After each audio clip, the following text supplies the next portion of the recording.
Welcome to ClearTask. Today, I will show you exactly how to apply a discount code on the Haven website, step by step. Let's get right to it. First, open your browser and head over to the official Haven homepage. Start by building your holiday. Select your desired park, pick your dates, and choose your accommodation type. Make sure to input the correct number of guests, as some promo codes only apply to specific parks, dates, or group sizes. Once you are happy with your choices, click Book Now. You will be prompted to enter your lead guest details. Fill these out accurately and proceed to the checkout page.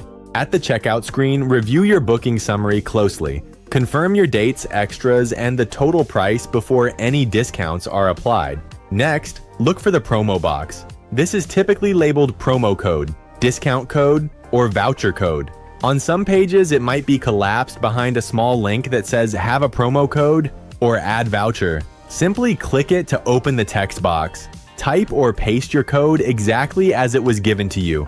Remember that many codes are case sensitive, so double check your uppercase and lowercase letters and make sure there are no accidental spaces at the end.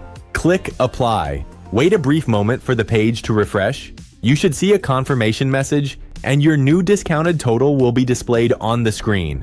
If everything looks correct, simply continue to payment and complete your booking. That's it. Your Haven discount is successfully applied. Thanks for watching, and be sure to subscribe to ClearTask for more straightforward technical tutorials.